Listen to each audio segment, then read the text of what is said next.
सरपंच संतोष देशमुख हत्या प्रकरणातील आरोपी कृष्ण आंधळे अद्याप फरार आहे। हत्येला 47 दिवस पूर्ण झाले तरी आंधळे पोलिसांना सापडलेला नाही।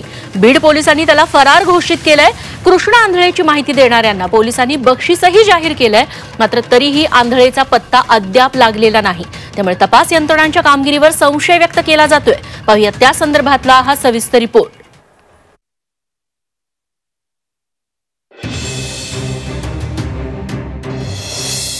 हत्येच्या 47 दिवसांनंतरही कृष्ण आंधळे फरार।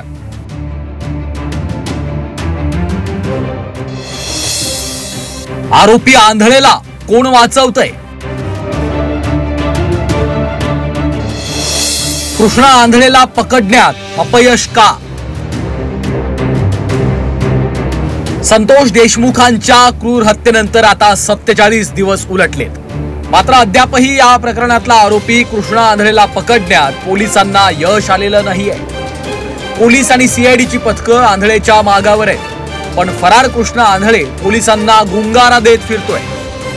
बीड पोलिसांनी कृष्ण आंधळेला फरार घोषित केलं, त्याची माहिती देणाऱ्याला बक्षीसही जाहीर करण्यात आलंय, मात्र तरीही आंधळेचा थांगपत्ता लागत नाहीये।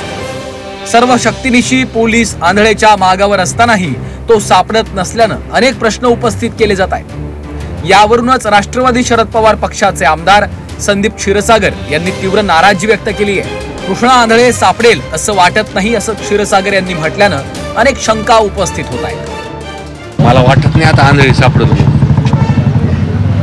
जे काही त्या भागात जे काही घडतं, जे काही इतिहास आहे, सापडायचं असलं असतं तर पोलिसांनी सापडलं असतं, पण मला वाटत नाही आता सापडलं। सुरुवातीला जे बोललो होतो ना की सीडीआर तपासलं। कृष्ण आंधळेला आधीपासूनच गुन्हेगारी विश्वाचं मोठं आकर्षण होतं। अनेक गुन्ह्यांच्या माध्यमातून आंधळेनं आपली दहशत निर्माण करण्याचा प्रयत्न केला।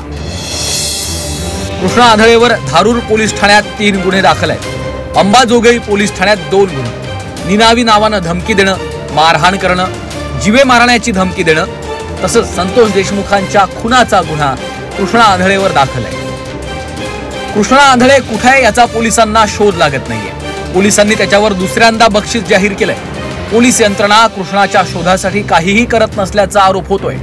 कृष्ण आंधळेनं कुणाशीही संपर्क साधला नसल्याचं सांगण्यात येतंय, पण ही शक्यता फारच कमी आहे। कृष्ण आंधळेला शोधणं पोलिसांसाठी फार कठीण गोष्ट नाही असं सांगितलं जातंय। कृष्ण आंधळे जवळ अशी कोणती माहिती आहे जी बाहेर येऊ नये म्हणून त्याला फरार ठेवलं जातंय का असा प्रश्न आता विचारला जातोय।